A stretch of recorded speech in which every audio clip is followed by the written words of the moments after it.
Oh, hey, I'm glad you're here. I was just texting with a comedian who will join us this season, and it unlocked a memory of growing up in my dad's video store.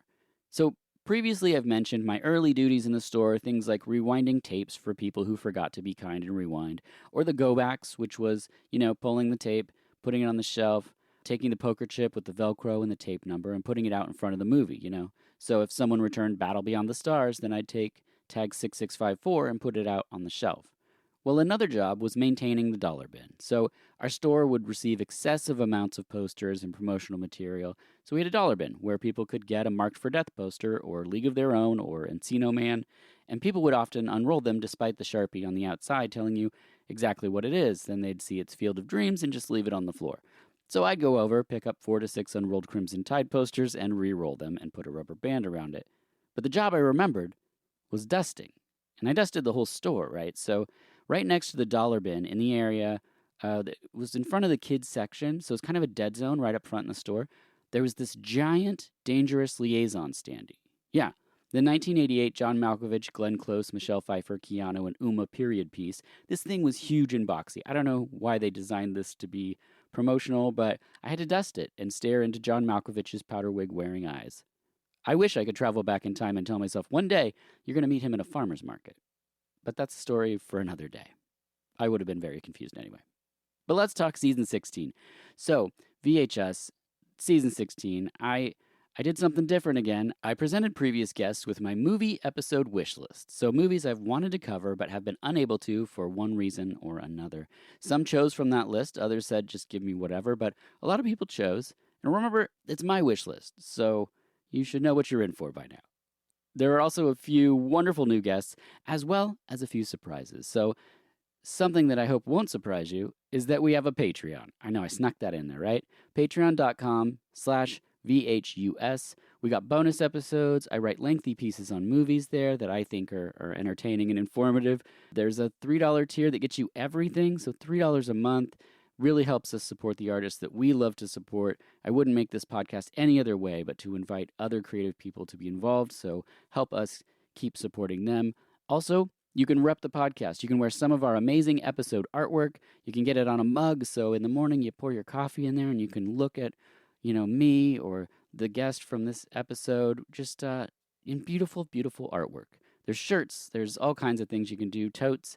You name it, you can get it at vhspodcast.threadless.com, vhuspodcast.threadless.com. So that's it. Let's just dive in to season 16 of VHUs. Innocence can be hell.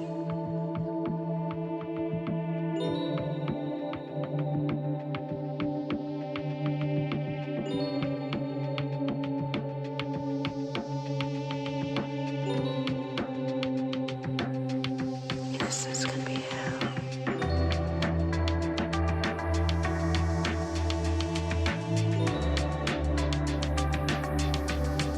Can be hell.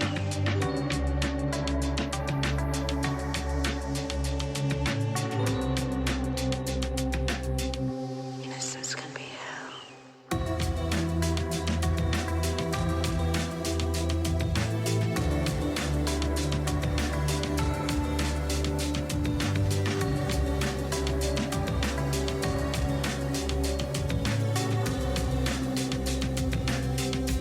Innocence can be hell. Greetings and salutations, this is VHS, and I'm your host, Dirk Marshall. If I sound a little different, that's because I had a strange illness, and the only cure was moose knees. The upside, I'm far more popular in Canada.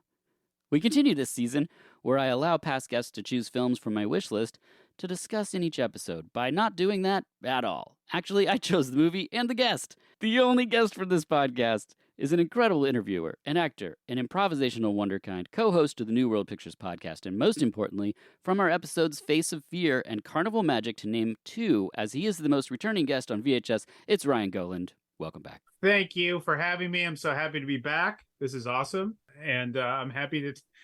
I'm surprised you didn't talk about one of the other episodes that we did together. There's a few. There is a few. The giving, I can't even remember. The ringing singing tree? The ringing singing tree. My God. What about... I mean, it haunts my dreams, but it was hard for me to remember the exact title. What about the island where the animals all have little jobs and you watched it without any English? And I watched with no English. I had no idea what was happening. You thought I did that on purpose and I sent the wrong link. Oh my gosh. People, go back and listen to those episodes as It was a good time. Those are great. But Carnival Magic and Face of Fear, those are some classics. yes, So, of deep course. cuts in our catalog. Brian, how's it going with New World?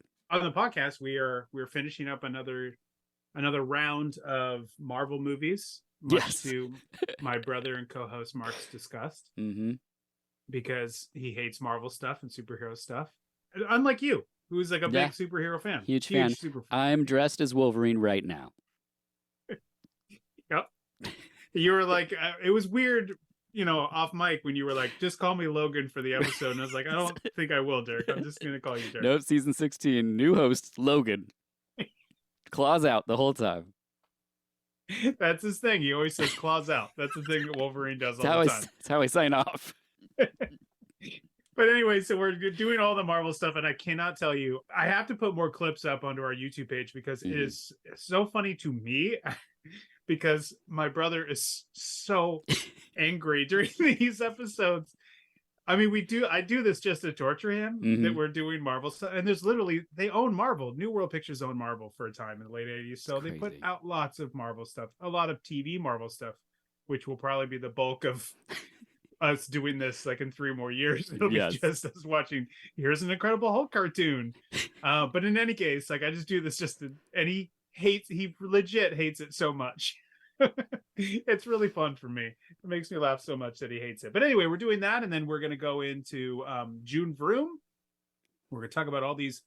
There's plenty. New World Pictures put out so many movies where people drove fast cars, and they were, and so that's what we'll be doing a little bit, because last year we did June Gloom, and we talked about a lot of the sad movies that New World put out, and my wife and co-host Erica was like, nope, not this year. Let's not repeat that. I don't want to do that again. She was a very tough month. And then we'll be talking about, I'm not sure what we're going to be doing in July. I think we're going to be talking about sci-fi movies, but I don't know. So stay tuned. Awesome. And since the last time you were on, something very exciting has happened. And so I just wanted us to acknowledge that. And that is the inclusion of your podcast on a Blu-ray of a very, very special film. Yeah, that's correct. With you on it. Oh, what? The one when you came on our podcast the first time. That's the right. First time, right? Yes. Yeah. You've been on several times since, but that was the first time. And you brought us The Great Land of Small. Yeah. And our episode is on it. In fact, I just read 2 reviews of it today. There were 2 reviews of the Blu-ray that I read this at just today. Go on. Mostly about us? It did talk about us, yes. Nice. Okay. Yeah. One of them was written by Austin Trunick, who wrote the Canon Film Guides, Volume 1 and 2. Yes. And he mentioned it. He's been on the podcast as well, but he mentions you and the fact that we were on there. And then another one's from Nathaniel Thompson of Mondo Digital. Whoa. And he does the commentary on the disc, but he goes through that in another Canadian International Pictures Blu-ray. The Dog Who Stopped the War. Yep. Who could forget that? Yep. Yeah, which New World put out on video. Yes. So that's why I have it. Because we'll talk about that eventually. But anyway, so yeah, they included our episode with you, and they put it on as a track, an audio track on the Blu-ray, and my lord, dreams come true. It's so cool. I was so excited to show my wife. I also felt like the biggest dork at the same time, because I'm like, look right here. And she's like, yeah, I can read it. You don't have to show it to me. But I was just like, sorry. I was very excited about it. So these are where the words are. But yeah, it's super cool. Great Land of Small, out on Blu-ray, thanks to Canadian International Pictures. Yes, thank you. Thank you so much for doing it. I just realized that I've been trying to record a track for you on Audacity, and I had it so that it's recording you. It's recording what's coming on the headphones. Perfect. Yeah. So I'm doing a recording of just you. Okay. Yeah. This can be highly useful for you. You can send that to me just for myself, for my own listening. I'm going to undo it and I'm going to start it now. Okay. And now it's recording me. But I think we've got 2 recordings going. It should be fine. I know, this is so dumb. I'm so sorry. Anyway, I'm sorry. I'm sorry, Haley. My apologies. Leave it in. The film that brings us all together is the 1962 Russian science fiction romance film Amphibian Man. Ryan, what's your history with Amphibian Man? Well, first of all, point of order. I don't know what this translates to and from the original Cyrillic, but he's not an amphibian. He's a fish guy. Yeah. He's a fish guy. And wouldn't Sea Devil have been more appropriate as Oh a my title? god. Every time they say it in the movie, I'm like, yes, yes. Why did we get Amphibian Man? Why? He's not they say it once. They say it in the beginning. I watched it again today. Mm. And they say he's got frog-like eyes. That's how they describe him. In the very opening minutes when they describe the sea creature. Yeah. That's the only comparison they make. Yeah. Because he lives in the ocean because he has shark lungs. And they're like, well, he's a frog. Like, no, he's not. He's not. He's No. decidedly not a frog in any way. Oh my gosh. Yes. So my this is the first time I've seen it. I've Okay, now great. seen it a couple times, but this is the first time I had seen it. I'm sure you heard of it because it's one of Quentin Tarantino's favorite Russian movies. So I'm I didn't, sure but that's why. I have come across that now. No, I know you and QT like this. we do. We text a lot, mostly about Russian films. But yeah, no, I blind bought the DVD because I was hoping it was like a Creature from the Black Lagoon type of thing. I didn't even read about it. I don't even remember what website I got it from. And then I put it on, and it's very muddy image and not the greatest quality. And then I just kind of became fascinated by it. And I did hear, I think, Quentin Tarantino talk about it with Roger Avery on a podcast or somewhere. I know They have a podcast together, yeah. Yeah. Well, I know he texted me to tell me about a recent episode. Don't miss it. It's our favorite movie, buddy. And I was like, okay, I'll watch it. Yeah. So that my history with it was just finding the DVD. And when did you find it? This year. Like years ago? Oh, this year. This Okay, year. so this is a new discovery for you. For me, for sure. Yeah. Okay. And then I Okay. found we're going to be referencing the version that's on YouTube. There's a kind of remastered version that you can see it's also dubbed in English, which you can find on the YouTubes. Also, my next question, Ryan, what's your history with amphibians, just in general? I never owned a frog or anything like that. Me neither. Yeah. I did have, we've had fish. We have fish currently. Hold on. Let's see if Quentin had one. I'm just going to text him real quick. Does he? Yeah, let's see what his history is. We'll see. You should have had him on. Kind Nah. of weird that you didn't, because it's one of his favorite movies. He's kind of going to be like texting you later, like, why Ryan? Yeah. And not me. Yeah. He does. I'm Quentin fucking Tarantino. Okay. Know what I mean? Yeah, he is probably gonna be mad, but that's okay. Yeah, He's gonna be pissed. But I never had a frog. I never, Mhm. So my history is, I've enjoyed them from afar. Yeah, similar. Did I dissect? Maybe I dissected one. We did that stuff in school. We didn't Where you because somebody did something that made the teacher mad, and so we didn't get to dissect anything. Okay, I think we did dissect it. I do remember we were lab partners, except for like one person was like, no, I am not doing that. So they're like, oh, and one person's going to sit out. And I was kind of like, well, crap. Why could I, I should have thought of that. Cause then I can get it. We can just opt out. You're just up to your elbow in frog guts. Just like, that's an option? Oh. Oh man. I've dissected so many frogs. But I can't hate them. Right. They were smart enough to be like, no, I can't do that. I'm Right. like, damn it. I should have thought of that, but I didn't. So I dissected a frog. Okay. Well, so look, what I know about amphibians, know what they look like from the inside. So there you go. Well, that's what matters. What's on the inside? It's what kids are what's on always the inside, told. that's all that matters. That's what they always say, and I agree. That's So- why doctors always say, well, let's see what matters before they open up anybody. That's the line. Well, Right. And I'm like, I'm not here for surgery, doctor. This is just. They're like, well, got my scalpel. I'm all washed up. Let's do it. let's see what matters. Oh, there's guts. All right. That was my important question about amphibians. Next one. Are you a strong swimmer? Yeah. All right. am. Me too. If there was a relay race, which stroke would you choose? I would do freestyle. I'm not. I Yes. don't know I'm different a strokes. breaststroke guy. So Oh, okay. together, we Okay. just need to find a backstroker, which I think Quentin, I'm texting him right now. Great. Yeah. Well, my wife Erica was on the swim team in high school, and she taught our kids how to swim. Did she do butterfly? And she could do all of them. Okay. She was at one point in time quite the swimmer. I could tell her now and be like, you do the butterfly, and she was like, well, yeah, I mean, I could. Yeah. She'll probably be like, don't tell anybody that's what I'm doing.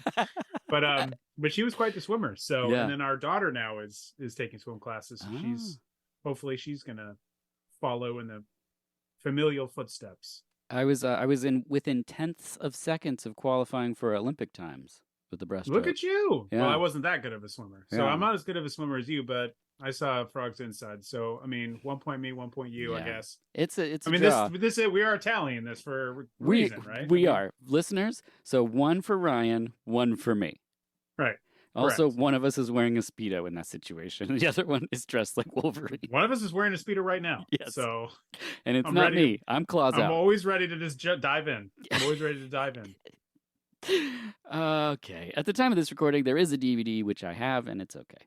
But there is a gorgeous restored version dubbed on YouTube, as I said. Where is that? Who made that? I wonder. Isn't that crazy? I have no idea. I was shocked to even find it, and that's what made me be like, now's the time to do this episode. Now it's got to be getting a Blu-ray at some point. It has to be. Yeah. With a restoration like that. Yeah. I mean, Someone's got to. I don't know who. somebody. Yeah. Of course, I have to recommend you support your local video store like Movie Madness right here in Portland, Oregon. The synopsis for the film is a young man, Vladimir Koranev, with a breathing apparatus of a shark, falls for a woman he rescued from a watery death. Mm-hmm. There it is. Tracks. The Is director. that it? That's it. Yeah. They left. Okay. We Yeah. talk about the opening moments. They left a few. They left a little bit out. It's all not there. Also, breathing apparatus of a shark. Okay. The film's directed by Lungs. Yes. Wasn't it like a lung It's- or gills? It's gills. It was gills. It's gills. You get. Yeah. I don't know how that works. I love that that's an element. Yes. Yeah. Scientifically, and I'm no scientist, but I don't think that works. No. But I mean, I love it. Also, when you see him, he has no gills. yes. Ever. Anywhere. At all. It's directed by Gennady Kazansky, who also directed The Snow Queen in 1967, which is a live-action version of the animated feature of the same name from 1957. One of my favorites. I watched bits of both. It works. And there's a co-director, right? It's like 2 directors? Yes, co-directed by Vladimir Chirbotayev, also directed 14 other films, all Russian titles. So I couldn't track any of those down for mentioning in this episode. It stars Vladimir Koranev, who did 32 films, kind of still working today. All the films super Russian. Makes sense. It's not the name of the movie. Anastasia Vertanaskaya is the lead, romantic lead here. She was in Anna Karenina, War and Peace, and Hamlet, which is pretty awesome. Heard of him. Mikhail Kazakov, who plays Don Pedro in the movie. 91 credits, all Russian titles, but I did find and watch Love is a Carrot 3. It's on YouTube. It's the 3rd in the Love is a Carrot series. One of my favorites. It's a really good series. It's a great name for a series. I couldn't Love find is a carrot. one I've in. said it many times. I mean, the inside is all that matters, but love is a carrot. I mean, that's When it comes down to it, yeah. Put it on a shirt. it's a hearty vegetable. It's good for you. Yeah. But maybe not your favorite. It's also not really good for your eyes. You know, that was not But true. they say, because people say a lot of things about love that isn't exactly right. So Yeah. you know, it tracks. Love's not good for your eyes is what I always tell people. That's what I say. Doesn't help you. Doesn't help you see better. I'll Nope. tell you that. Bifocals is what you need. Our cinematographer, speaking of how things look, is Edward Rozowski, who did around 20 films, including the awesome White Sun of the Desert from 1969/70, depending on who you're going with. This is also on YouTube in a beautiful version. It's about a Red Army soldier fighting in Asia during the Russian Civil War who's chosen to guard a guerrilla leader's harem. But because it's directed by this cinematographer, it's just gorgeous to look at, and it's just a feast for the eyes. Very colorful. I would be very interested in seeing other movies that the cinematographer did, for sure. Yeah, and I bet For sure. the year this was made, what they're doing underwater was very cutting edge. I can only imagine. Absolutely. Yeah. 100%. The film's based on a 1928 novel by Alexander Believe. Probably murdering that. My apologies to Alexander. No, you've been pronouncing all these Russian names great, I think. Yeah, thank you. Mostly Been nailing it. The film is mostly unheard of here in the States, but the film was a huge hit in Russia at the time. It held the title for Well, that's good. highest admissions or ticket sales for over a decade. I should hope it hit there. So #1 movie for 10 years in Russia. Wow. Holy shit. Yeah, huge. It was the Beverly Hills Cop of Russia. Yes. Oh, if anyone doesn't know, Beverly Hills Cop was very popular and ran in theaters for a very long time. Yeah. Not for 10 years, but still. Yeah, very popular. Tarantino said he can do backstroke for us, so he would be in the line. Oh, Yeah. good. Yeah, Glad to speaking of know. him, this Glad is to know. a film he watched in his youth. I have that in my notes. So let's press play on Amphibian Man. We start with a crazy swelling of music and a radio announcement that a fish monster has been seen. Good afternoon, listeners. This is your roving Universal Network correspondent coming to you on a special hookup from the remote fishing village of Puerto Marengo, where there hasn't been so much excitement since the days the ships of the Spanish conquistadores dropped anchor offshore over 4 centuries ago. It all has to do with the mysterious appearance of a strange sea monster out there in the bay.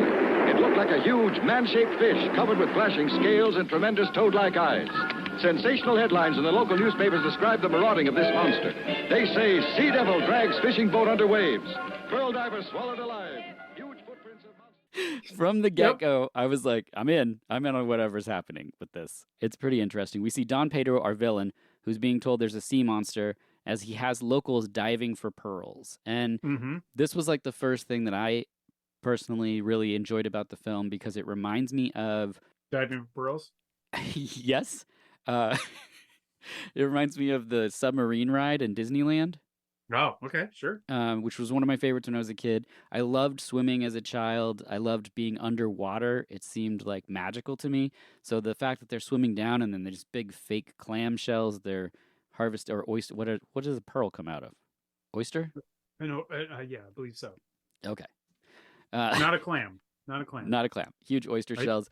Watch, I get that totally wrong. Look, all I said is that I know the insides of a frog. I never claimed to know Clams. This is not a movie about clams. So, oysters. They got to be oysters. Oysters. Right? Pearl I oysters. think so. I think so. I think. I hope there's some doctor of seashells that is like, fucking hell. These guys do not know what the hell they're talking about. They're just screaming underwater because they listen to the podcast while they harvest the oysters, pearls. you idiots! What do you think I'm doing right now? Underwater at the bottom of the ocean. Listening to you guys. Yeah. In my submarine. Oh my God. We get gorgeous cinematography on the water, and then under as they dive down. I found the shots of like I just rewatched it again, and I just love how this whole thing looks the whole time. It's like a big, cozy, beautiful, colorful film. I don't know how the camera's not moving all over the place when it's floating on the water, and maybe you know. That's a good. More- That's a good point.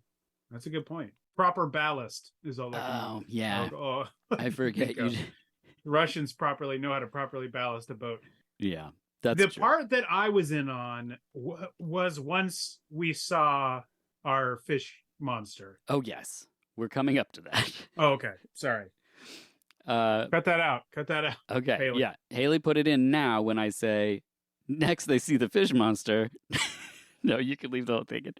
It's also same thing because, and please, I'm gonna give you the honor. Please describe what the sea devil looks like. The sea devil. He has a helmet that is unbelievable. That also has he wears goggles, but these goggles are made to be big for reasons that are never explained. No. And that's the only thing about him that is froggy. Yep. He wears like a silver lame wetsuit. I want to call it a wetsuit, but I don't know. Yeah. It could just be, I don't know.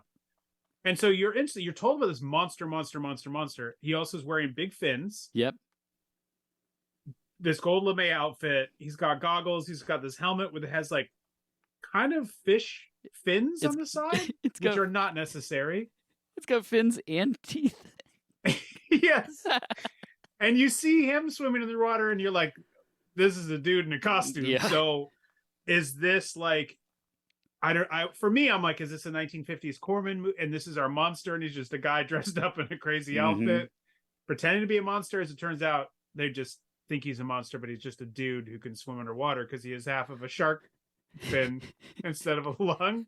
Shark gills. Pardon me, shark gills, no fins, right? But shark gills, and which we don't see ever. Mm-mm.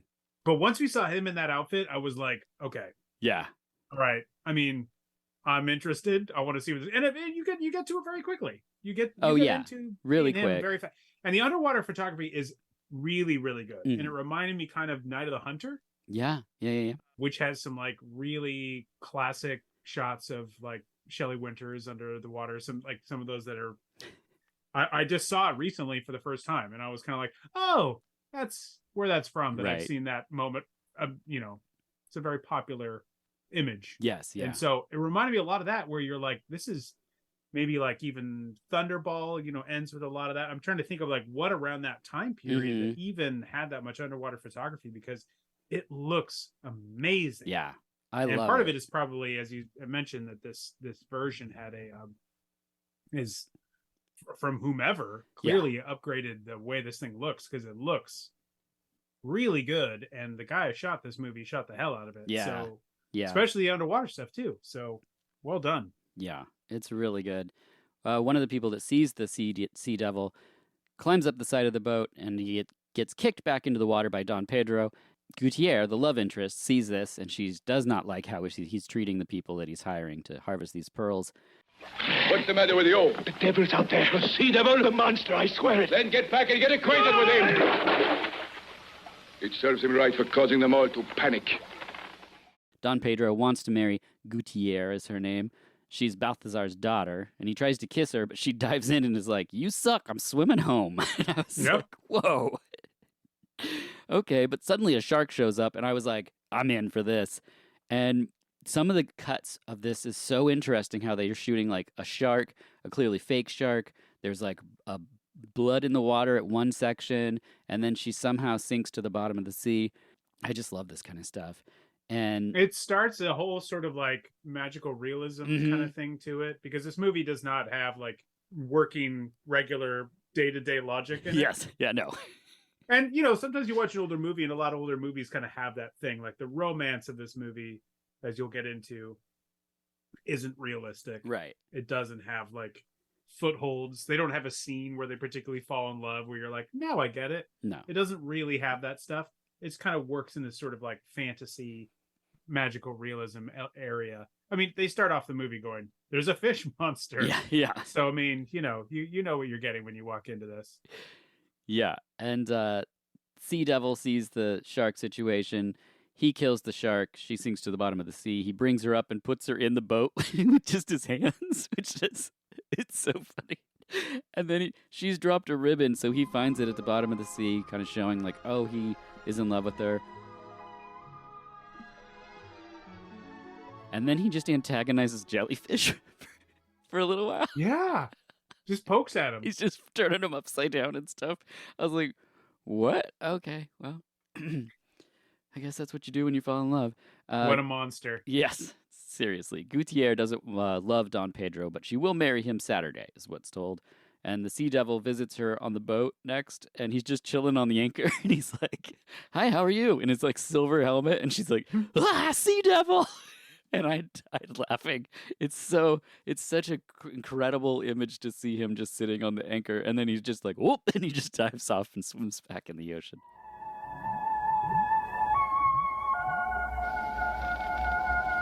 Hello there. Are you all right? I came to find out how you were. Ah! Ah! The sea devil! It's the sea devil! He's out there! The devil! Lieutenant! Where did you see him? He looks like he just stepped out of a disco Yes. more than he looks like a sea monster. Uh-huh. Yeah, it is really great. Which, it's the 60s. She's not ready for disco yet. If indeed anyone was. No, by the yeah. time it finally reared its head. Yeah. So, Just some people call it the Sea Devil of music, disco. many people. Pedro Yeah. has a plan to fire everybody and enslave the Sea Devil to farm pearls. It's a brilliant plan. And we next see the Sea Devil swim into a tunnel We get our first glimpse of Professor Salvatore's radical science lair, complete with futuristic elevator and monkey lounge. I love his science lair. Yeah, what cracked me up about it is that he introduces this reporter character who comes down to talk to him. And they're like, oh, yeah, hey, let me show you around everywhere. And he's like, hey, you kind of like been, hiding away down here. He's like, well, let me tell you all about my son. Yeah. And what I did to mutate him. And, he won't be accepted. So I have to start a whole underground kingdom here in the sea, which I'm going to start. And I'm going to do all that. And also, you can't say anything about this. So all this is off the record. And remember, not a word to anyone. And he's like, oh, no problem. I mean, like, what does he come back to the office with? They're like, well, how'd the interview go? Like, I can't tell you. Well, you want us to wait for the article? I can't write an article. Like, well, why did we send you there? We can't pay you. Why are we paying you? I can't write anything. I can't say anything. But what I will do is continue to be next to this doctor as much as humanly possible. Also, do we still need money to keep the paper open? Because I did not help with that at all. Right. Nope. I did not do anything that would help benefit my job or this company, but I will do anything to help out this doctor. So the reporter visits Professor Salvatore, who enters through a door and a giant map. And I was like, well, I love this. I hope there's more secret doors in this film. And the professor says people destroyed his old lab and tried to kill him, and that devils don't exist. And next, Don Pedro. I mean, I just love that sequence between those guys. And I love that, like you said, it cultivates with him being like, don't say anything. And I was like, why is this reporter here? What is... And remember, not a word to anyone. The doctor says devils don't exist anymore. I wrote it down. That's right. And I'm like, so they did exist? First of all, would you like to give us a statement on this sea devil on the basis of the evidence which you've seen? A statement for your paper about the devil? You can't really mean it. If you ask my opinion about this thing, it's this. Devils don't exist anymore. So at one point there were devils, but just not anymore. Yeah. Oh my gosh. Don Pedro and Balthazar go looking for the sea devil by giving Balthazar an underwater torch and a huge rock to hold on to. And he just sinks to the bottom of the ocean and just walking around with this torch. It looks awesome. I absolutely love it. Yeah, for sure. The professor says, imagine breathing under the sea. And the reporter and him go down the future elevator to a cave where they can see his son swimming around in the giant window. I absolutely love it. And then the son comes in and the professor's like, come back when you've changed your clothes. Come back here when you've changed your clothes. I will, sir. Yeah, he doesn't want to see him in the sea monster outfit. It had a very much again, maybe it's the era and the production design, but it had a very Bond villain. Yes. Yeah. I love kind of vibe to it. Mm-hmm. His whole, and it was awesome. An awesome thing that he made to hopefully set up a kingdom, which later on in the movie he says, let's abandon it. Yes. It's so elaborate. And when you see how high it is up on the hill, like that's a long elevator shaft they had to construct up there. Yeah. And just to go all the way down to the ocean. And he's like, screw it. Yeah. You know what? It's not worth it. We're out. We're all out. We'll start over somewhere else. I'm like, start over? We need to have a monkey sale right now because these monkeys are not going to the next. That's how we're going to get to the next place. People love their monkeys. They'll pay top dollar for those monkeys. Good monkeys. So we learn his son had a lung disease, and so we gave him shark gills, and that cured it. So my question for you, Ryan, is if your children had a mysterious illness and having one animal ability would save them, what ability would you give your children? Well, I guess it depends on the ailment. No, right? it doesn't at all, apparently.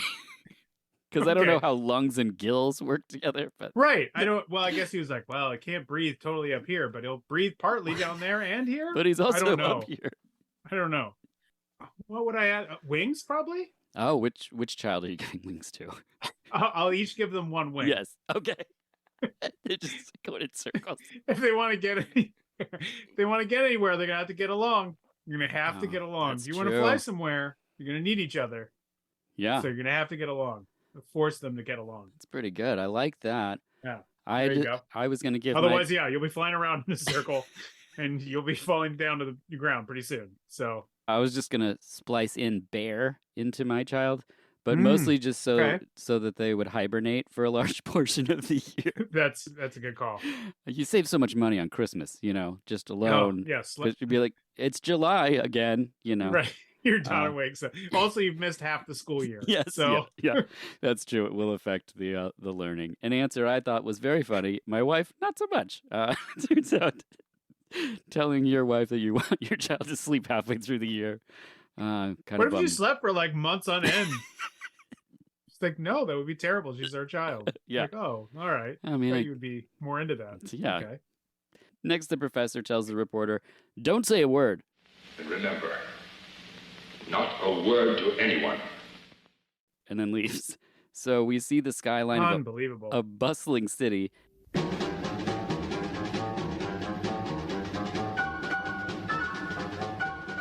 And the Sea Devil is just strolling around. I love this city stuff that they do. It's all the shots are really cool looking. It reminds me of like Looney Tunes cartoons when they would show like the skyline and have all these bright neon signs flashing. I think that even is Oh, in sure. Roger Sure. Rabbit or something. But it's a great way to sort of set the tone.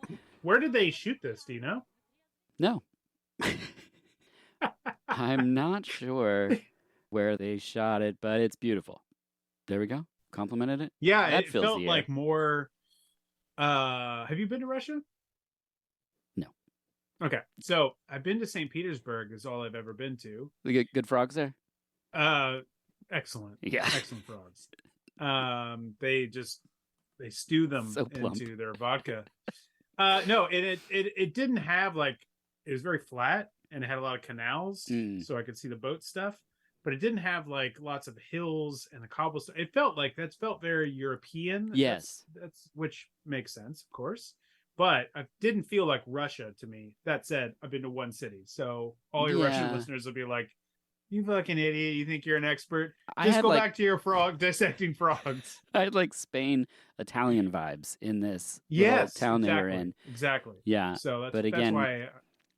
I've only been to the south of France and it looked like Oregon to me. So, I don't know what to tell you. You just had Oregon on your mind, buddy. Even when you're out, Yeah. even when you're out, you're out. That's where your heart is. I was like, are we in Portland right now? I don't know.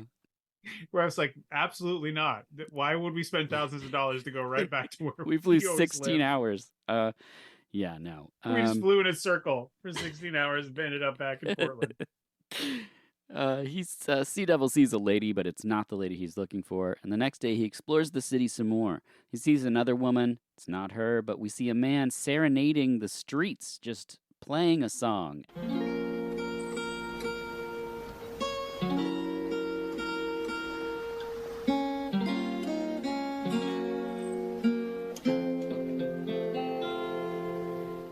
It's a really awesome little moment.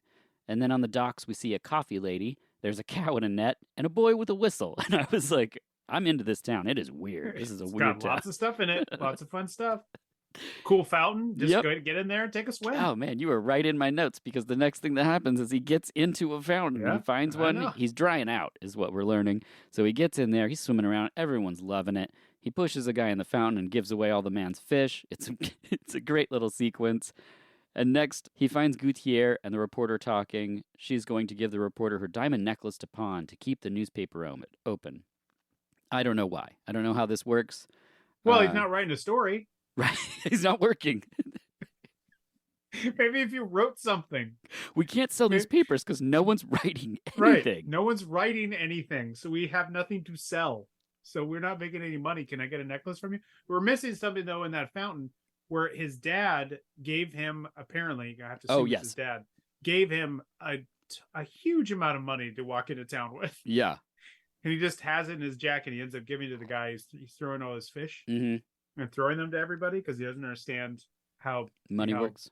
money and commerce works. Yeah. And buying goods and services because he's a simpleton. To which I say, why are you giving him so much fucking money? Yeah. Like, how rich is his dad? He's like, you're gonna go into town. Look, here's $12,000. Here's some monkey Just money. Watch. It's like I just sold a monkey this morning.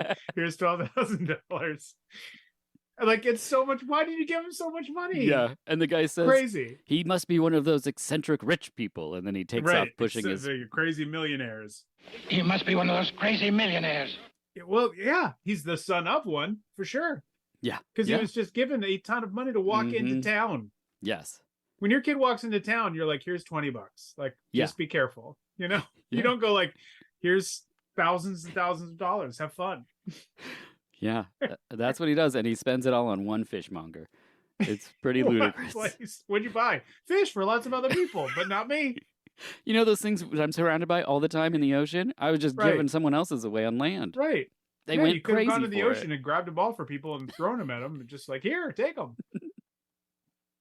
I'm surprised he does that, because later he walks on the beach and he sees a fish on the beach and he's like, throws it back in the water. I'm like, should have just why don't you gave it just to throw someone. it up somebody, anybody near you? Just throw it up, be like, hey, take this fish. It's enough for everybody. The ocean's filled with it. They're right out here, you guys. I know where to find them. Seaman. Oh, Sea Demon talks to Gucci. did he put shark semen in them too? Oh my gosh, so many questions about that. Yeah, I don't know. Sea Demon talks to Gutierrez, but Don Pedro pops up, confronts him, and they set chase. Luckily, he escapes in a truck of water? Question mark? Yeah. Is that a street cleaner? What is happening? I didn't know. Yeah, they're spraying down the streets. Yeah. So, I mean, I was like, that's convenient. Yeah. But I guess I had no idea what that was. It didn't have brushes, like you would think. They're just So I don't know. Time to wet the town. Time to wet the streets. Back at the lab in the monkey foyer, he tells the professor, I've got to go back to town. And he just got back. I hope you realize what a miracle it was that you came back from there in one piece. Even so, I must go back there once more. It's one of my favorite scenes, because why have it? Yeah, exactly. It's literally just a moment to just that interlude. Mm-hmm. You're like, well, I didn't know where you were. Yeah, well, I was in town. Oh, you're in town? Yep, and I'm going to go back. I've got to go back. That's it. That's the scene. And we got to go back, and we'll be right back after this.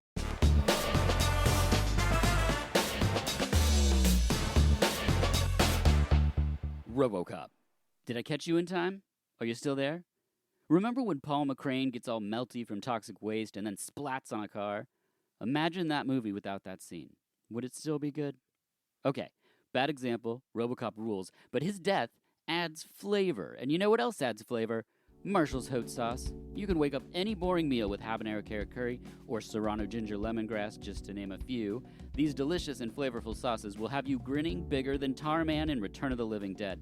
Marshall's Hot Sauce even has a new line of seasonings, including an incredible barbecue rub, where they soak dates in whiskey and then freeze dry them and powder them to add a little sweetness with no added sugar.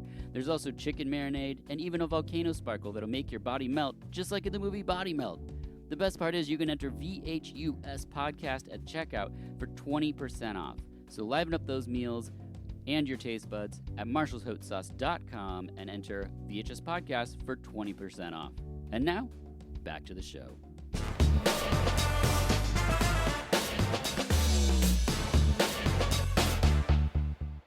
And we're back. And he swims out and is instantly caught in a net, but he has a knife, so he cuts his way out of the net. So again, a scene where you're just like, did we need this? This was fixed within 30 seconds of occurring. We next learned they really thought they got him on this one, though. Yeah. They really thought this net, there's no way he'll get out of it. Fish They were man. talking about how thick this net was, and like, Yep. this, no way out of this. Knives. We never thought of a knife cutting through a net. Never thought of that. Never occurred to us. Okay, add in that Sea Demon also carries the knife. We didn't know that. It's good to know. Did anyone else? No one? Who did intel on this guy? Oh, man. We next see people dancing and playing music by the sea, and then Sea Demon finds Gutierrez there. They dance and then talk to a guy who knocks her clutch off into the water, and we learn that had the necklace in it. So all these men dive in to get the necklace, but they can't swim as deep as Sea Demon. My favorite moment there is that when the guy sits on the wall, they're sitting on a wall by the, high above the water. Yeah. And he sits down to ask her a question, and he knocks over her purse, and she goes, my purse, don't you know what was in that? And his answer is like, no. I mean, Yeah. Why would I sorry. know what's in your purse? I don't know what's in your Don't you purse. know what was in there? Gutierrez, like to dance? No. Well, why not? Oh! What have you done? Do you know what was in that bag? No. My necklace, my pearl necklace. Your pearl? Yes. Ah? What did she say? Yes, pearl necklace. I don't know. Your personal effects? I don't know. I mean, sorry, I didn't mean to. It was an accident. She freaks out. She's like, it's that pearl is in there. And he's like, how was I ever supposed to guess that? Yeah. I wouldn't have ever guessed that. I would have thought you would wear those maybe, but not put them in the necklace. Didn't know you had that in your Put it in purse. the bag. No That clue. Oh, man. So they all turn back, but he gets it done. So she gives the report of the pearls, and back in the lab C-Dome, we see that he's in love because the screen is covered in cool sparkles and things, like over his image. And we haven't really talked about it, but this actor is, like, very stark looking. His face is so... I don't even know how to say it. Very angular. The guy who plays the sea monster? Yeah. It's interesting the way they all look because I almost wonder, like, you saw this. So, like, this wasn't originally in black and white and then they colorized it, right? I don't believe so. Because they have added makeup, specific makeup to everyone. And maybe it's also just the restoration, but their eyes are there's a lot of like very brightness to what they looked at. My son came in while I was watching it today. And he was like, what's up with their eyes? Yeah, and they just had like very bright blue eyes. Yeah, my daughter came in when I was watching it, and she was like, what is this? I was like telling her what it was and what it was about. And she was like, why do they look like that? And like there was all this conversation about that for sure. We watch so many stupid movies for the podcast, and that is always their question. And they see us watching. They're like, what is this? Like, what? They ask with such condemnation, and I'm like, it's for the podcast. They're like, it looks dumb. My wife will come in when I'm watching something and she'll say, how's your movie? Which is a nice way of saying, why are you watching this garbage? Right. Did you enjoy that shit you were watching? Did you at least have a good time? Was this what you wanted it to be? Right. I saw that you were watching something that sucked, so I walked away, but I hope you had fun. Yeah. Oh, that's our lives. That's our lives. That is our The only thing is my wife can't get away from it. She has no breaks. Yeah. I try to give my wife as many outs as possible. Yeah. My wife has no outs. None. So, yeah. He goes on to harvest more pearls, and the next day he presents them to her, but she won't take them, so he just chucks them back in the ocean, and she's like, what? Yeah, because he's like, if you won't take my pearls, I guess you don't love me. Yeah. And I'm like, this is very childlike. This guy is a child. Well, he's like, how can you love me if you won't accept this gift? I'm like, that's the shark child. That's not right. This might make sense. This is good logic for the sea. Yeah. But not great logic for human people on it's land. Like, maybe these are the gills talking, but if you don't take my pearls, definitely. You don't love me. Well, she says she has to marry Don Pedro, who then shows up with cops, and they cuff the sea demon, and he thinks jail's whack, so he just dives in the ocean and swims away, which is great. What was he? They arrest people a lot in this, and it made me think, I guess this is Russian, because I'm always like, what reason do they have to throw these people in jail? And I'm like, oh, it's Russia. They don't care. They're just get thrown in jail. It's a lot of, get that guy, and then they just arrest that guy. Hey, that guy is a weird sea creature that we are all weirded out by. He's committed no crimes. Yeah. But get him and his dad and throw him in jail. Mm-hmm. Like, why? What have they done? Nothing. Who cares? Just get him in jail. We don't like him. Yep. So Don Pedro marries Gutierrez and tells Balthazar, her father, that he can't live in his mansion. And I was like, oh no, that's awkward. Sea Demon has to see her again. And meanwhile, Gutierrez has blocked herself in her room away from Don Pedro, whose mom is like, just kick the door open. And I was like, whoa. Yeah, be a man. Yeah, you see where you get a little sympathy for him because you're like, you see how he grew up. Right. You're like, oh, a lot of expectations on this dude. Yeah. And then Balthazar shows up all drunk and they just escort him out of there like, get out of here, you drunk. And then Sea Demon visits her window, but Don Pedro listens and learns that he is the Sea Demon. I can breathe underwater as easily as on land. That's why people call me the Sea Devil. But I'm human. They attack him and force him to harvest pearls. They're through playing games. A game. Ryan, are you prepared to play Water Words? Oh boy. Boy, am I. I will give you a line from a film involving water, and you just Oh. try to name the film. Oh my God. Okay. Great. There's 10. This will be great. This will go great. Okay. Number 1. He doesn't have a name, so death can't find him. Doesn't have a name, so death can't find him. That is from The Usual Suspects. Oh, close. That's from Waterworld. That was my Oh, damn. That was my Okay, well, obvious one. Oh no. Okay, number 2. Come on, you big overgrown goldfish. Come to Jake. okay, that's from Papillon. Ooh, okay, close. Jaws the Revenge. Oh, interesting. Yeah, Okay. yeah. Wow, that's weird. Okay, number Okay, 3. I thought for sure it was Again, about prisoners. these all involve a lot of water. Number 3. They took my Okay. penis. Okay. Summer School. Close. Piranha from 2010. Jerry 2010. O'Connell. Yes, yes. Jerry Yeah. O'Connell's famous line. Yeah.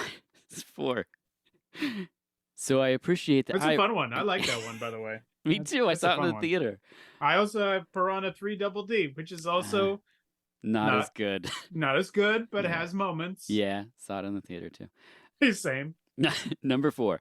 So I appreciate the irony, Lord. Cook dies in his own oven, but I've got other plans. That would be from Pulp Fiction. Oh. Nope, it's another movie with Sam Jackson. Deep Blue Sea. Yeah, Deep That's Blue Sea. LL Cool J, I think, right? Yeah, I know. Yep. Okay, right. He's the cook and he has a parrot. People, when I designed this episode, it was designed for 2 people to be a team. Just letting you in on the inside here. Anyway, so Ryan, we're going to continue with this number 5. I now have to get them wrong, so I'm just Yep. I'm just trying to keep that up. Relax, Hanover. This is a cruise ship. You aren't going to need any guns. That is from Little Mermaid. Close. Deep Rising. Yeah. Oh, dang it. Treat Williams. Dang it. I went aquatic because you said these were water based. These are water-based. Number 6. I hope you're playing along at home. Number 6. Say hi, motherfucker. Poseidon Adventure. Close Leviathan. It's Peter Weller at the end of the film. Yeah. Damn. Okay. I love Leviathan. Me too. Number 7. What in Jupiter's balls? Is that Inside Out? It's The a classic Pixar film? Close. It's a movie I've actually never seen called The Perfect Storm. Oh, I've seen it. Yep. Yeah. Yep. The Uh, Clunes and Wahlberg. Yeah, that's why I haven't seen it. Number 8. Short of the outbreak of World War III, the ship sinking, or being attacked by a giant octopus, I'd like to be undisturbed for the next 30 minutes. Oh, obviously that's from Apocalypse Now. Yes, This is about the Crimson Vietnam War. Tide. Crimson Oh, Tide is what we were looking for. Darn it. Darn it. Number 9. It ripped him out of his suit. It ripped him right out of his goddamn suit. What could do that? Oh, yeah. That's from The Thing, right?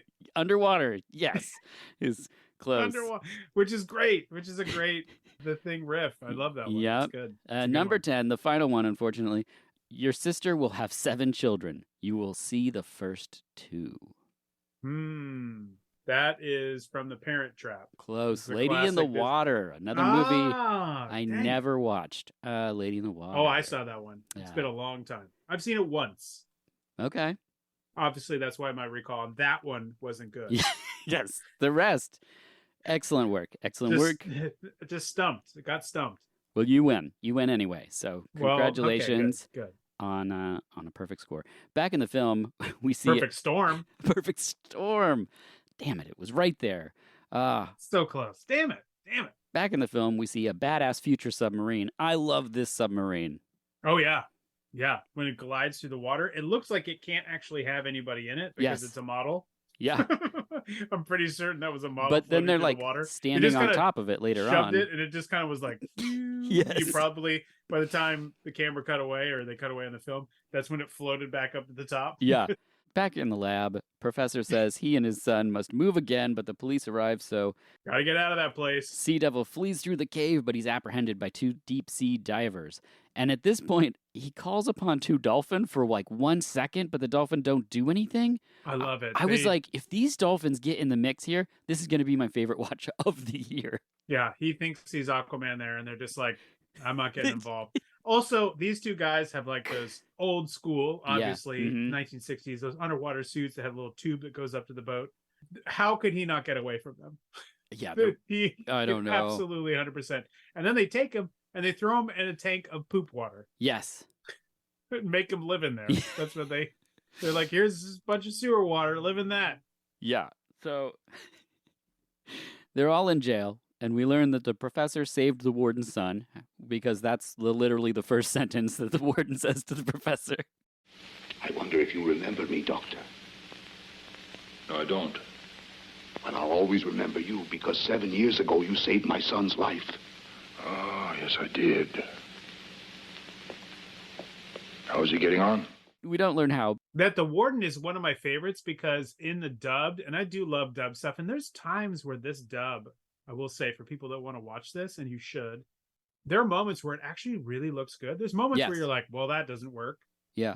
But there's moments where it actually looks really good. But to me, the warden feels like he only has like 4 lines or something. And he feels like definitely one of the actors showed up prepared to dub another character. And they're like, hey, could you dub this other guy too? Do you mind, the warden? Yeah. And he's like, crap. Okay. How's this for a voice? I'm the warden. Yeah. They're like, great. Let's do that. Let's really do that. good. Let's go. Yeah. Because the voice is like not a human being whatsoever. Oh, you saved my son. Yes. Like, it's like, what? Who is this? That's what I put in my notes, is like his voice. And then when he said, you saved my son, I just wanted him to like hop by like a kangaroo, or also be dressed like a whale or something. Just like something that's like, that's how he goes around just making these mutant people. Yeah. That prehensile tail has really helped out. Yes. It saved his life. He had a That's sprained where ankle. all of his ball cancer is now. It just went right to the tail. We could cut it off, but he's grown very attached to it. He loves that tail. Get rid of that? Are you kidding? Don Pedro shows up and tries to get the professor to make him a pearl farming fishman army, which sounds like a Primus album. I can offer you your freedom. The freedom to continue your work. You can? Yes, precisely. I can get you out of here. But listen. You'll be able to create hundreds, thousands like each yonder. Think of it, Doctor. We'll make them all work for us. To bring up treasure from the bottom of the sea. We'll be rich from it. Get out! I'm going. Balthazar shows up at Gutierrez's window with a note, but Don Pedro gets it and reads it. And Don Pedro throws Balthazar down, but Balthazar has a knife and kills Don Pedro. It's really unexpected, but yeah. He's been trying to hook his daughter up with this dude the whole movie. The whole time. And then he's and like... again, this is part of that element of this movie where it's kind of like fantastical and everything. Because there's never really a moment where he kind of goes, oh, wow, I really should have thought more of what my daughter wanted. Right. And now I'm going to turn this around. It's just like all of a sudden he's like, nah, I got to kill you because I don't want my daughter with you. It's like there's no... Yeah. Probably from the very mention of the fact that he's like, can't wait to live in your house. Yeah. Move out. Yeah. He's like, I'm going to be a drunk guy just laying around in the dirt is basically what he says. And he's like, I don't want that at all. Like, no, you can't be here. So he's like, all right, I'll introduce you to my knife. He tells the cops that he's killed Don Pedro, and he tells Gutierrez to get out of town. Back in the jail, the warden releases the sea demon from his tank of water, and the reporter is there with a truck. And they take off. They're pursued, but they have a decoy truck, which I was like, who's driving the decoy truck? We never learn. And we don't know. No, Gutierrez and the reporter. Somebody else in the newspaper who's also not writing an article. Just another person. Another reporter that's like, we will never write.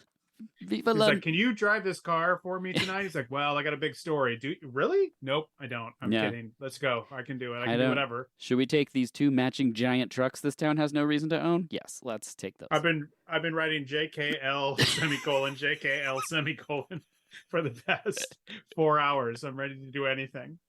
I wrote a big paper, this huge expose, but then one of the people said, don't post it. So I'm back at square one again. Yeah. Terrible at this job. Yeah, I don't know. One of these days we're going to release a paper, and I feel like it's going to be outstanding. Gutierrez and the reporter take him to the ocean, the sea demon, and because he's drying out, so they splash a little water on his face.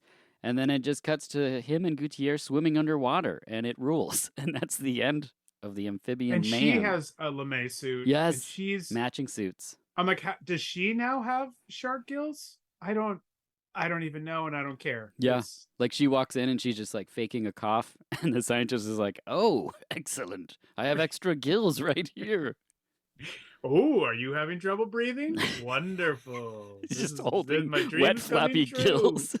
I looked at this movie and I looked at, I think, on Wikipedia, and it says in Wikipedia in the plot, it says at the end, due to being kept caged underwater, his ability to breathe in the open air is affected, and he must now live in the sea for several years. Although set free, the lovers are permanently separated from each other. And I'm like, nope. No, not how that ends at all. And I'd already seen it once. Yeah. And then I looked it up because I was like, I hate using Wikipedia to my own research, but I'm always like, well, I'll just see what they have. Yeah. As a starting point, just to see if they have anything very quick. And they had nothing really of interest. And then I read that and I was like, well, let me watch this again. I don't remember that at all. I remember quite a happy ending for this thing. So it also prompted another viewing because I was like, that's not it. That's not it. The thing that exists in both of the versions, the version I have on the DVD and the one that we watched that was remastered, is the weird cutting to red in certain scenes. Yes. Yeah, which is weird. Do you think that's where commercial breaks were, or what is this? Yeah, I've never seen this before in anything, and I'm new to watching these old restored films, so I didn't know why this red thing happens. But it's an interesting, kind of jarring moment that I went back and rewatched the one that I had because I was like, I don't even remember seeing that, but it's in both of them, so I don't know. Yeah, I have no idea. Is this like, do you think then this is going to be released by Deaf Crocodile, who have become the label of older Russian movies? I would think so, but then they started doing all this animation stuff. Yeah. Now they're doing all the animated. Did you get that last animated cat film, by the way? Not to go on a tangent. Cat City? Yes? It's up there. Oh, he's pointing to a different movie. Yeah. No, it's up on my shelves behind me. Yeah. It's there. Okay. How was it? I haven't seen it yet. Okay, perfect. I haven't watched it yet. There's a lot of the Deaf Crocodile stuff that I haven't watched yet. Mm-hmm. I mean, but I'm always like, I gotta get it because this stuff sells like crazy. Yep. But now they're not on Vinegar Syndrome anymore. They're off. They're on their own thing, right? They're on their own. Good for them. Yeah. I say. But nothing wrong with Vinegar Syndrome, but do your thing. It seems like they kind of help smaller labels for a period of time, and then they kind of, like how chefs kind of move people up through the kitchen and then spread your wings and fly kind of thing. I mean, I think that ultimately makes sense to me. Yeah. In terms of like a physical media ecosystem, you have somebody like Vinegar Syndrome who made a huge name for themselves and have a lot of buy-in for people, and you have these sub labels, and then people learn about them, and they're not. There's a bunch of them that have kind of left at this point, and that makes sense. And then people will follow them to their own destination, and they probably wouldn't have had the buy-in from people if they hadn't existed there. And I mean, Fun City Editions, I have all that stuff up there on the shelves too, and I'm a big fan of what they do, even if sometimes the movies are a little depressing. But like I grab them all, and then I just buy them from their website. Mm-hmm. So if they're putting out this, I say I welcome it. I would love to get this one because this is a good movie. Yeah, I'm so glad that you liked it. I just knew that it would be. I mean, I could pick any movie and have a great time talking about it with you, but this one had so much going for it that I think it's entertaining. It's not long. I think the romance part is so brisk. Like you said, they don't really get into the real mechanics of anything in this movie. It's just like this happens, then this happens, then this happens. And then it's over. And I love the look of the whole thing. It's just surreal, it feels like. This is my first thought when I first watched it, and I mean this in the highest of compliments, but it was one where I was like, I could see this as a movie you would broadcast on a wall of your bar. Mm-hmm. 100%. And I mean that yes, and a high compliment. Yep. Because you would have so many people going, "What is this? What is that?" Because you would be watching it going, "Oh, that's interesting." Mm-hmm. Because the highest part of this, the highest compliment you can give it is what it looks like. The story is fine and a little silly, and certainly funny enough and silly enough to be like, well, that's cool. Mm-hmm. But no different than sort of a lot of the melodrama that was very big at that time. And I'm not always a big fan of melodrama of that, and sometimes for that kind of thing can ruin old movies for me because I'm just a little like, I get that was a style and that was a thing back then. Same. I don't always, it doesn't always resonate with me. But the way this one looks is so, I mean, it looks so amazing. It looks so, there's so many great shots in it. Yeah. That I would watch this again easily, and I would be like, this is something where you would want to project it on some big wall. Everyone's out there having a good time drinking, and then like cannot get their eyes off this crazy movie that you're broadcasting. What is this? I want to see this. Yeah, it's something you could do because there's no there's not nudity in it. There's not right. The blood is like a cloud of blood in the water. You don't see a wound or anything from a shark, which is warning for if you don't like that they maybe killed a real shark. It's possible. But he has shark gills, so it's actually kind of shark on shark. It's pro shark. I mean, it's ultimately pro shark. Yeah, it's a pro shark film. Pro shark down with pearls though, not into pearls. So if you're a pearl person, they're into like stealing pearls from the ocean, but pro shark. Yeah. But yeah, it has such an incredible look to it. It looks so good. This restoration, I really want to find out what happened there. Yeah. Yeah, and I mean, I really enjoyed it. I mean, it wasn't Carnival Magic. No. But what is? Right over here. Step right up for the only carnival in the world run by a chimp who talks. What's this? Too much. Turkey. It's Carnival Magic, and it's pure monkey business. Pretty girl. You'll roar. You'll laugh. You'll jump with joy. Me starve. It's more fun than a barrel of Carnival Magic. Rated G. But what is? My daughter, she had some friends over for a play date today, and the only thing she wanted They watched Carnival Magic? No, but the one thing she wanted to do for her friends, she was like, they're going to come over, we're going to use the button maker to make buttons, and I want to make them a fruit salad. And I only heard it in my head in the chimpanzee's voice. Fruit salad. Maybe that guy came in to do the voiceover for the... I'm the warden. The warden, and that's why I liked him so much. Another thing about this movie is once you go into the sort of rabbit hole of trying to find stuff about this film, you'll find so many people talking about how Guillermo del Toro must have been a huge fan of this film. Of course, The Shape of Water. And The Shape of Water. And I found so many people like referencing and all that stuff, and I was like, I mean, I guess, but... Maybe. I mean, I could see that. But the Sea Devil looks so much cooler than the fish guy in Shape of Water. Well, he went for like a real creature as opposed to a guy who looks like he's in silver lame with a cool take those flippers off and put on some roller skates as soon as he's on land. Yeah, people, if you're trying to figure out what this looks like and you haven't Googled it or looked it up, it's kind of like Danger Diabolic kind of vibes at times in this film. Like it's the 60s for sure. It's the 60s, 60s. But they can't avoid the era. 60s adventure kind of thing. I'm just thinking about the layer and how you know the monkey foyer. Yeah, 60s Bond thing for sure. Yeah, that like elevator for sure. It's just random monkey cage. Oh my gosh. Monkey habitat. It's like, sure. Yeah. You're a Bond villain. I get it. It's clean too. So he's got a monkey handler in there, sweeping stuff up because a couple minutes, 30 monkeys. I mean, that's going to be a mess. When the guy's not writing articles, he has to go into the monkey cage and clean it up. He's like, they can't pay me. So can I clean up for your monkeys? They said specifically they can't pay me because I'm actually not doing any work. It's fair. But also watch my new Russian film, Can I Clean Up After Your Monkeys? 3. Free. It's a free movie. It's right after Love is a Carrot 3. Well, it looks incredible. It really is an interesting looking movie. I can see why Quentin Tarantino saw this on TV and was like, what is this? It's gotta look. It's definitely worth checking out. Some incredible shots in it. Yeah, even that shot where he's jumping in that truck filled with water was still so cool. Mm-hmm. With the streets going off at the sides and it's going through the center. It's so neat looking, but you're also like, what is that truck? There's what a lot of it looks... what's that term for when it's off kilter? It's a Dutch angle. Yeah, there's a lot of Dutch angle in this film, and a lot of like really cool stuff in foreground, background. The staging of the shots is really, I think, pleasing to the eye, and something that I think you're talking about too. Where if you on a giant wall, I think you'd just be drawn to that. Yeah, you wouldn't be able to. You'd be like, "What is this?" Yeah. You know, is like, this a dream? Is it a dream? Yeah. Is the whole thing a dream? What is this? Right, right. Yeah. And the same way that I used to put New World's rollerblade on whenever we would have parties. Yes.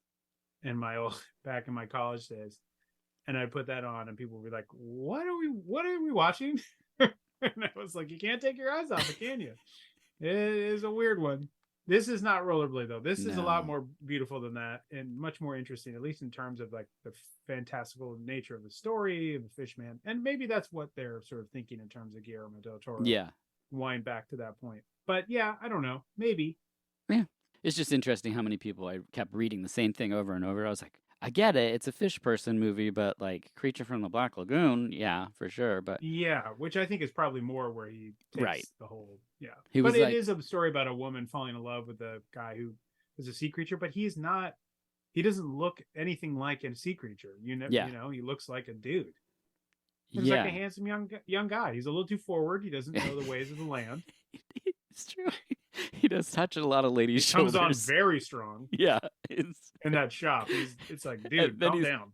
Well, just all the strangers. He like turns people around, stares into their face, and then he's like, no, that's not it. Yeah.